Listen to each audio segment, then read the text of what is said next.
County workshop today, there's no votes or anything taken, but it was a chance to inform the public on some pretty significant things y'all are looking at. You want to kind of give me a quick rundown? Yeah, it was first of all, it was a very informal meeting, which I enjoyed and had open dialogue back and forth. And we had discussed tree ordinance, and that tree ordinance, what else we did? We did a solar farm ordinance that we discussed. When I say ordinance, it's nothing we even voted on. We're just in discussions to gather more information to come up or actually write a good ordinance that covers all the bases so that we can send it before council to actually vote on. There was also discussions on a piece of property, actually two pieces of property. But we'll start with the tree ordinance, and we're discussing implementing a tree ordinance. This ordinance we're trying to determine now, the acreage, the size. It's not an ordinance, and when I first read it, it kind of caught me off guard. I'm like, a tree ordinance. If I want to go and cut down a oak tree that's hanging over my house, I got to go pull a permit to do it, but it's not that. It is designed, and it's not even designed yet. We're in the process of designing a tree ordinance, and we're actually some great questions. We're discussing size, and when I say size, the amount of acreage, and if a certain type trees are brought down, that something else has to be put back. A certain tree that is relative or on a list of trees that we're looking at. It's not too hardwoods, personally. Yeah, and this all came about because we have some people who've just come in and clear cut. I think this has all come about on, and it's mass grading, and I understand that and a lot of people don't, but trees, timber is a crop, just like corn, wheat, cattle. It is a crop that can be harvested, and under state law, and we don't have anything to do with it. But when they do harvest the timber, they're not removing the stumps and other things, which keeps the soil tight. It allows, but when you go in and you mass grade, and I mean you're talking removing stumps, digging. I mean it can be without a stormwater nightmare, and stormwater is in place on mass grading, and I understand why they do it. I mean, you can't, if you got a 200-acre site and they're planning to develop or do something on, it costs millions of dollars to grade it, and while you have, a lot of that is the equipment, getting the equipment there, the manpower, but when they mass grade, everything's there, and they grade it. And that's their mindset. And I understand where they're coming from with that mindset, but also you got to look at the results, the negative results from the mass grade. And, it's going to be more costly for them to come in and we're going to grade this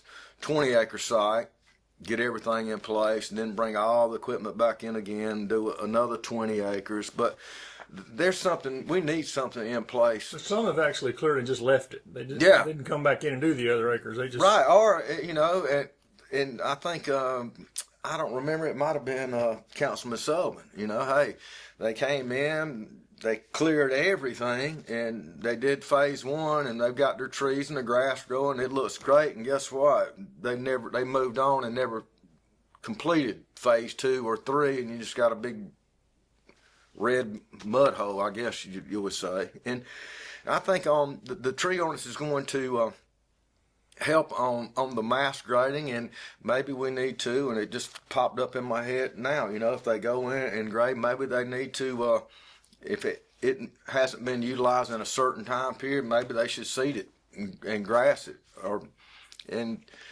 I know that we have implemented, setbacks and things of that nature with vegetation.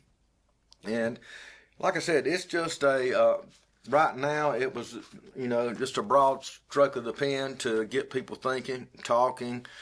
Some great ideas and comments came out of there. So I look forward to seeing how this thing continues to move forward and the final product of it. And we also, today, when I almost said tonight, but it's Friday afternoon, started at 10 a.m., but we did looking at a solar farm ordinance. And the thing on solar farms, and I mentioned a lot of times families have property that's been passed down. It's not, they get in a situation that they're married, they have kids, they have family members, and selling a few hay bales off their it and doing it. So that's when you look at, a lot of these properties are being sold to tract home builders or builders, and they sell it because they pay a premium. And a solar farm is, in my opinion, I think it's a great alternative to selling your land to some tract home builder or some developer. It allows them, they don't really sell their land, they lease their land, and they get paid. And I haven't seen the numbers, but I think it's some substantial figures over time on the power that is generated. So that way it allows the property owner to continue to own his property, to generate revenue and income off that property, and it can be passed down. He's protected that land. In those solar farms, they're not going to be there forever, and that's part of the thing we were discussing. Okay, they lease their land, which is great. It's a clean source of energy. It helps produce power, and they, at the end of the road, what happens on the cleanup? What happens if the solar farm or the solar company that's selling that power to someone like Duke Energy bellies up, and the poor taxpayers of Anderson County is left to clean it up? And it's a long-term problem that you have to look at now. And right now we're looking at the problem from a today's standard for the long term. Who knows in 30, 40, it's like I mentioned it in the councilman, it's kind of like the textile mills when they shut down here in Anderson County years ago. That stuff was worthless. You couldn't, you were throwing the stuff away. And then all of a sudden, the salvageable value, it had zero salvageable value at that time, immediately. And they didn't think, but now all of a sudden, right soon after that, old textile equipment was gold. It made a lot of people in our county multi-millionaires. They sold it to Mexico, overseas, different countries. So who knows now? You try to put a salvageable value and try to protect the taxpayers. At today's standard, valuing it at nothing. It has zero value. But the flip side is that who knows what that value could be. And you and I were talking, a company comes in, they sell in power, they depreciate that asset off, and they move on to the next thing. But I think someone was talking and said, that it's producing, there was one that they salvaged off and it's still producing 80%. And that 80% that's being produced can be used by a county, used by a property owner that can supply electricity to all his neighbors for free. So there is and there's no infrastructure cost to the county or additional cost to having to take care of it, like a subdivision or manufacturing something. It's right, just... and then we were discussing in there, buffers, 2-layer buffers, fencing. The other thing that was discussed is okay, they come in, they're doing a solar farm, it's going through, the power goes through what's called an inverter, and then it's sold to Duke Energy, or they're purchasing that power.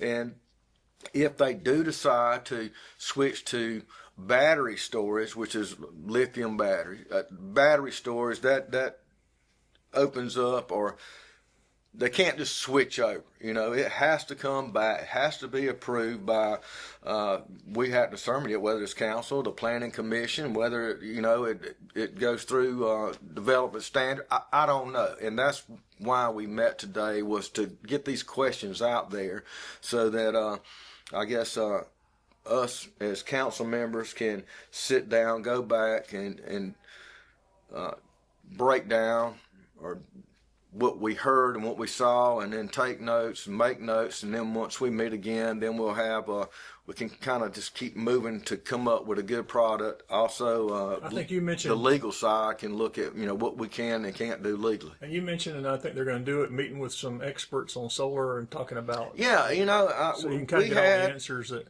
we I'm not a solar expert by any means, and I don't think anyone on council is, and it's kind of hard to ask questions without, understanding the product. The questions we're asking as a council is, especially for me, I'm worried about Anderson County residents, my constituents. Whether I'm here or not, dead and gone, I don't want the taxpayers being liable for some project that I voted to approve or council voted to approve. That was the main thing for me. The other side of that is, we need, or I requested that someone from the solar side come in. I don't know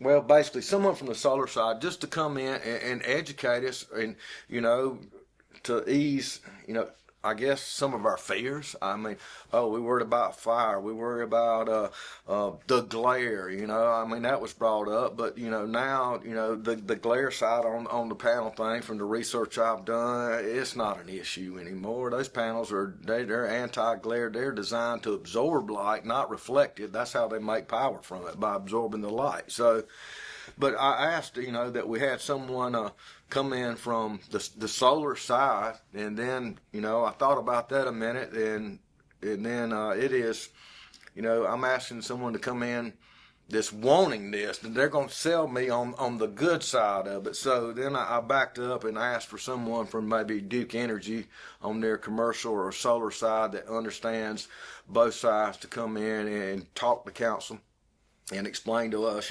how it works. These are some of the issues or problems that we've seen in the past, or we haven't had any problems, or there is a fire concern with lithium batteries, or a salvage side. We don't have any of those in the right now. Yeah, and we don't have what they're not doing. But I just don't want to vote on something without having all the facts, and I don't want my facts coming from.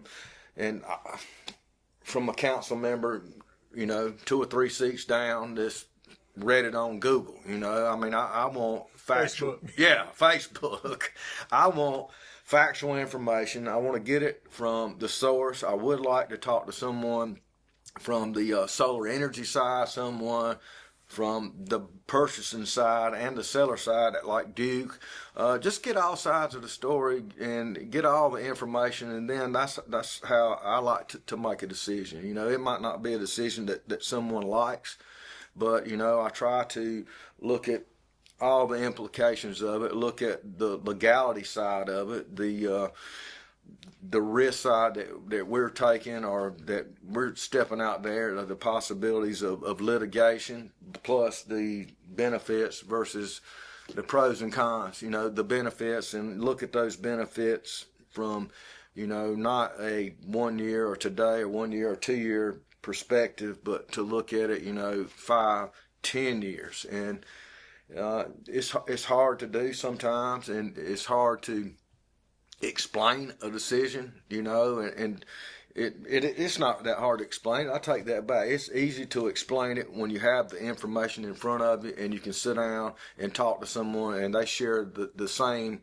factual information that you have. Now, it is hard to share it with 220,000 Anderson County residents, and I think that's probably the hardest part of this job.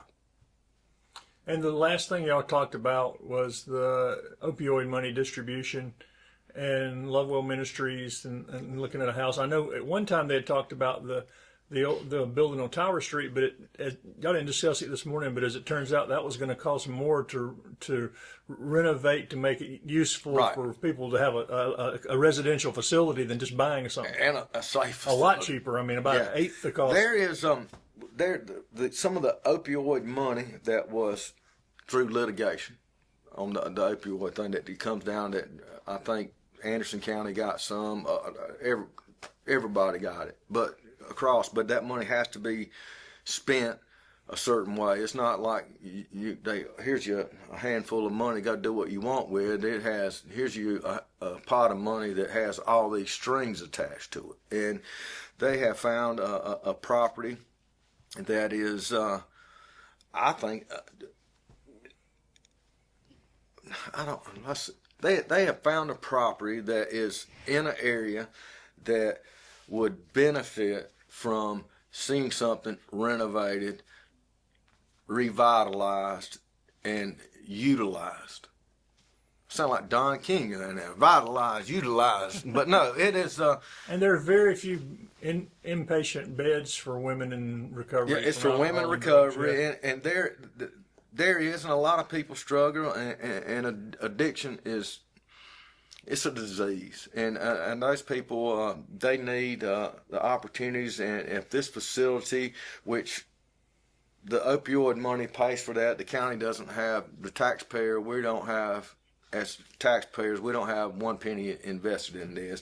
And won't in the upkeep or anything else. We don't have anything. The only thing that we'll have invested is it'll be deeded or titled in Anderson County, or to Anderson County, and that is it. We don't have anything in renovation. I know Miss Wilson was brought up who's going to pay for a sprinkler system, but no, we don't have anything to do with it other than it being titled in their name, and we lease it back to them. They handle everything. They staff it. They train their people. They pay for upfit if a window's broken, whatever. That's on them. But I think it is a good asset to help. I think it's a good way to spend the opioid money, and that it does have to be spent on getting people help and getting them in the right direction. And hey, man, if that thing happens and it changes one person's life, I mean, it's worth it. I mean, there's nothing better than seeing a success story. And that success story, when you're down as low as you can go and you benefit from help, and then you're contributing back to society now, and you feel good about yourself, you share that story, and you tend to want to help other people the same way. So I'm happy to see that, and I hope that when it comes up on council, I don't see any reason why council would not want to support a project of that nature. These kind of workshops, don't do them a lot, but these are just giving people a preview of what council's looking at. Like I said, nothing was voted on, but some of these things will show up eventually to get voted on once they've been hammered out, right? Yeah, and what I kind of look at it as kind of behind the scenes. It is, we don't just have an ordinance throw up there and they send it to you on Friday in a packet about this thick to read through everything. You go vote on it Tuesday. These ordinances and things, it's a process. And I think these meetings is just a small portion to let you see how that process is. And they're public meetings. I mean, we're not meeting in private. We don't have any. Everything's public. You hear people, but behind the scenes, kind of behind closed doors. No, everything we do is open. It's transparent. It's there. Now, whether you can want to take the time to find it, that's a different story. But I think this meeting here just kind of showed how, as a council, you sit there. Like I said, our thing, all we get is review county tree ordinance. And then you sit around, you discuss, you ask questions, and then you've got staff here. We had Mr. Hogan here, we have Mr. Thayer here, you have people from, that contribute. Hey, Mr. Harmon, state law says this. And I think a lot of times you don't understand what we pass as a county it has to be, if state has something, what we pass doesn't mean anything. We fall under the state. But it shows that on like the tree ordinance thing, it is and the solar farm thing, the state has a little small snippet in there. I think it's like up to 13 acres. I mean, who's going to build a 13-acre solar farm? I mean, that's ridiculous. It's not going to generate anything. But the state kind of, that's one thing, or ordinance or law from the state, that they kind of say, hey, we leave this to the county. And these meetings allow us to sit down, to ask questions, to get questions answered, to get your mind thinking. So, today, what I'll do is go back on the notes I had taken during the meeting. I'll go back and I'll look over those, and then I'll start getting on the phone. I'll start researching and just see, what other counties have done, how it's worked for them, what problems, did you have, or what was easy. You don't want to reinvent the wheel, but you don't want to go down a path that some other counties went down and it didn't work. So I mean, there's plenty of opportunity and resources out there. Association of Counties is a good resource. Hey, what have other counties done? And it allows us to then, when it finally gets to that point, then you'll have where you get, it'll be in your packet, for the council meeting on Tuesday night. The entire ordinance will be written out. It'll be through our legal department to know that we can do this or can't do that legally. And you read through it and you like, hey, this works. This is what we discussed. It addresses the issues and concerns that I may have had or some other council member. And then it comes up and council raises their hand to vote for it or raises their hand to vote against it. But, that's what it does. And I think, a lot of times like, hey, they all voted the same way. No, we've had disagreements on, you saw them in there today on what people thought or did. But, by the time it comes to council to vote on, all that stuff's been worked. All the research has been done. Everything's there. And as each council member has been a part or had their input, in the process, and by the time it finally gets there, the finished product's there. You've read it, you've been a part of it, and every other council member has, and they can support it. And if they find something in there that they didn't like, or some word or something they want tweaked, they'll reach out to legal or whatever, and then like, hey, I'd like to see this changed, and that happens. That's basically what I think in a nutshell is how most all the ordinances work.